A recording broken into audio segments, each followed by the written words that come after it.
Bonjour à tous, bienvenue sur Buzz TV. Alors Gauthier prend la parole et répond à Sarah, il la tacle. Je vous laisse avec la vidéo. Bon, arrivé à un moment donné, au jour d'aujourd'hui, bon la team, le vocabulaire de cette personne étant très limité, je vais y aller mollo. Bon la team, désolé pour l'heure, je viens de rentrer du travail, voilà. Juste, je tiens à préciser un truc, je fais pas ces stories pour que cette personne me réponde ou qu'elle le regarde, je m'en fous, je fais juste ces stories pour vous dire certaines vérités, tout simplement. Pourquoi? Parce que j'ai pas envie que cette personne me réponde parce qu'elle est bête, elle est mythomane, elle justifie certains de ses dires par des mythos, du style, j'ai dit ça à Gauthier parce qu'il m'a dit ça.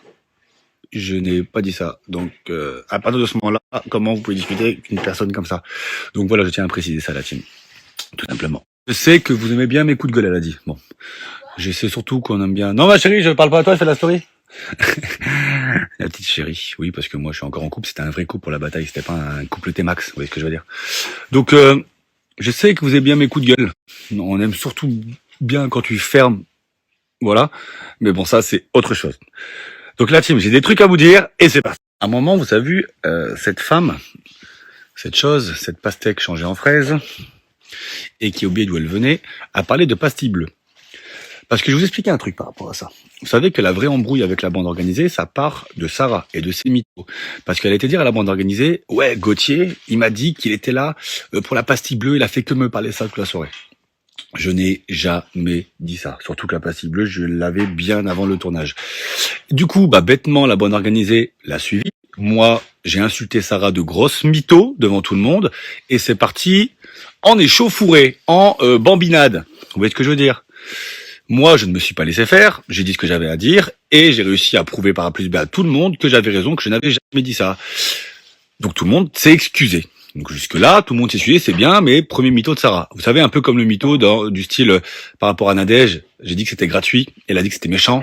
Vous avez bien vu que j'ai dit que c'était... Je vais même vous dire un truc, pendant le tournage, ça a été filmé, hein, mais ça n'a pas été diffusé. Eddie a essayé de m'enregistrer avec un téléphone à mon insu pour me faire dire ça. Sauf vu que je n'ai jamais dit ça. J'allais pas confirmer que j'ai dit ça, que ce soit à mon insu ou pas, parce que j'ai jamais dit ça. Donc pourquoi je dirais que j'ai dit ça? Donc du coup, ce petit coup monté de m'enregistrer à mon insu pour montrer à tout le monde que j'avais dit ça, ça n'a pas marché. Ça s'est retourné contre elle parce que ça a prouvé à tout le monde, ça a prouvé par A plus B que j'ai dit la vérité et qu'elle a encore dit des mythos. Et ça avait été filmé, du coup ça n'a pas été diffusé parce que ça avait aucun rapport avec tout ce qui s'est passé, parce que le fait qu'elle parle de pastille bleue, du coup ça n'a pas été mis. Mais voilà, encore pour dire que à la base, c'est elle qui a foutu sa merde à cause de ses mythos. Maintenant, qu'est-ce qu'elle a dit réellement à Nadège? Nadège, on était tranquille, on était en bas. Sarah, elle me regardait du balcon, elle disait pastille bleue, je sais pas, elle a que ça à la bouche. Je sais pas ce qu'elle a, sa pastille bleue, ma parole. Elle est complètement folle, je crois, ça lui est monté au cerveau. Elle a dit à Nadège, de toute façon, t'es une ratée. T'as jamais rien fait de ta vie. Regarde où t'en es aujourd'hui. Elle l'a descendu comme ça, mais hard. Et c'est pour ça qu'après, j'ai pris la défense de Nadège en disant, c'est gratuit, etc. Voilà exactement ce qu'elle a dit à Nadège. Donc, vous voyez le mental de cette personne. Mais c'est pas fini. Cette fille, oui, ce genre de choses, du coup, vu que moi j'ai du répondant, je me laisse pas faire, mais que je prends rien à cœur, je prends tout au second degré, pour m'énerver, elle a critiqué le physique d'Anastasia en disant ouais, de toute façon ta meuf c'est qu'une bodybuildeuse, regarde comment elle est, regarde comment tu l'as rendue, etc. Ça m'a pas vexé. À ça, je lui ai répondu tout simplement que son chirurgien est milliardaire grâce à elle et que pourtant ça a pas arrangé comment elle était. Vous voyez ce que je veux dire? Donc, comment on peut m'expliquer qu'une fille qui a souffert d'insultes sur son physique pendant des années, qui en a pleuré en story, partout, en interview, puisse se permettre elle-même maintenant de critiquer le physique des autres filles, en sachant ce que ça fait et ce qu'elle-même a vécu. Donc à partir de ce moment-là, vous voyez la fille, mentalement, comment elle est. C'est pas évident. Face à ces échecs répétés de ses mariages, elle a cru que le souci c'était son physique. Sauf que non, c'est pas son physique le souci, c'est tout simplement là-dedans et là-dedans, dans son cœur. Et comment dire, son cœur est noir, tout simplement. Et malheureusement, c'est à la clinique des Champs-Élysées, on peut rien y faire.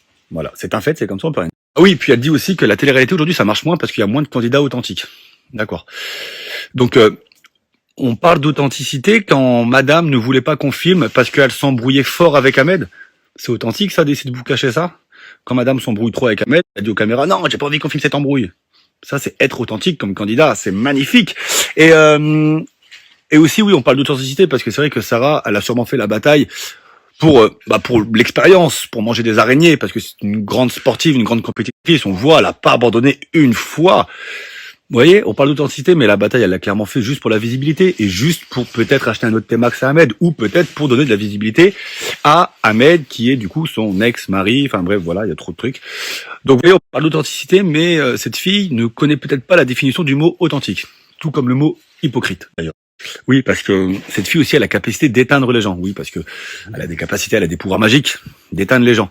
À partir du moment, je pense, où on sort le mot agacité, on ne peut pas prétendre pouvoir éteindre des gens. Quoique, oui, c'est vrai qu'elle fait peur. Elle fait peur parce que elle a réussi à éteindre sa propre vie. Elle a réussi à s'éteindre elle-même. En un an, elle a réussi à s'éteindre elle-même juste à cause de son comportement. Donc c'est vrai que ça fait peur. Et oui, elle a réussi aussi à éteindre un programme qui était leader pendant des années. Vous savez, les anges.